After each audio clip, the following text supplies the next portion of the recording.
muscle in the body, Yeah. um, would it be the one on our wrist?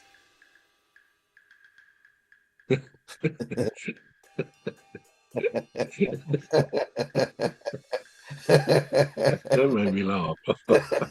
No. Um, Cuz, stop it, for goodness sake. No, stop it. Right, Try not to. serious. Go on. Serious. No, the strongest muscle is. I can't stop laughing. Oh dear. Think of something serious, Trevor. Come on. Right. Right. The strongest muscle is called the masseter, Masseter,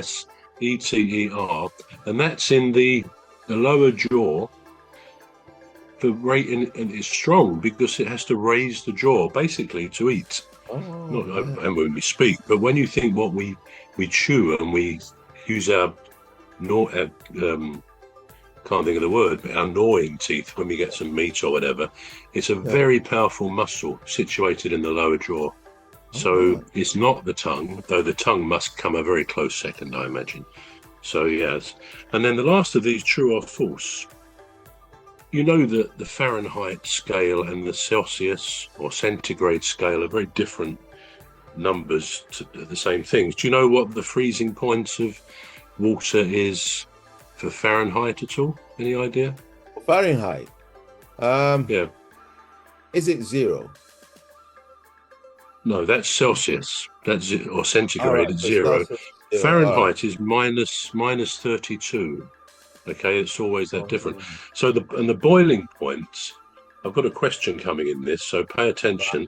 The boiling point of water in Celsius, centigrade, is 100 degrees. In Fahrenheit, it's 212 degrees on that scale. right. Um, Interestingly, the Americans still operate in Fahrenheit. When you think if you go to America, they give you the weather forecast, and it's always like 90 or 95 or whatever it is. Whereas we these days tend to only operate in centigrade or Celsius. I think Celsius. it's not that long ago, actually, as far as I can remember, that our weather people on television, they would give you the temperature in centigrade, say, well, it's going to be, I don't know, 25 degrees. And they would also then say, or X degrees Fahrenheit. They used to do that to sort of convert it because I guess we've swapped over from that kind of imperial measurement to the metric Right. measurement. But the question I was going to ask you for true or false, Mhm.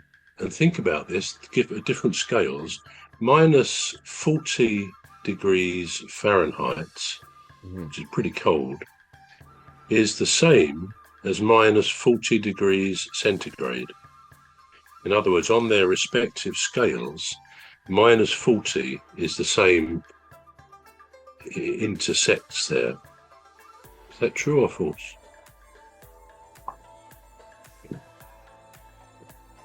So we're talking about the freezing point now, aren't we? No. Is it the boiling point? No, Well, freezing no, point. this is not. No, the freezing point is 0 or minus 32. But so this is colder than that, minus 40 Fahrenheit.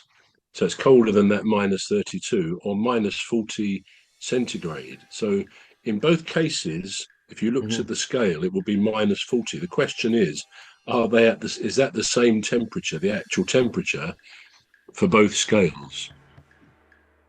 I would say yes, actually, because you get to a point, you get.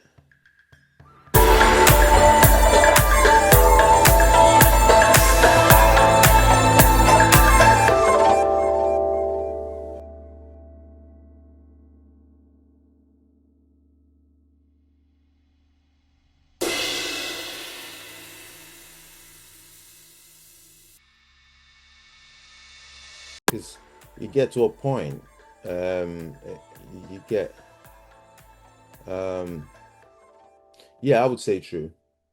Yeah, it is true. It is. If you actually look up on Google the scale, you'll Yeah. see that there's an intersection of those two things.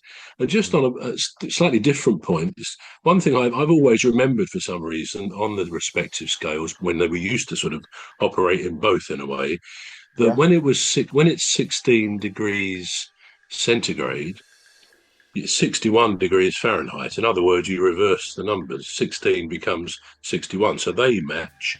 And the same thing applies when it's 28 degrees centigrade. So that's quite hot. That is 82 degrees Fahrenheit.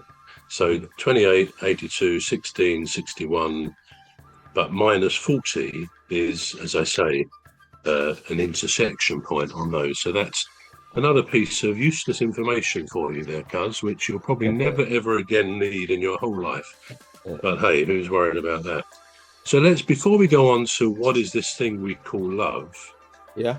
let's just do a couple of imponderables, as I call them, not really Right. questions. For example, what the heck was the first guy to milk a cow thinking? We sometimes think, don't we? What made somebody eat a banana when did they know you had to peel it? Did they know it was edible?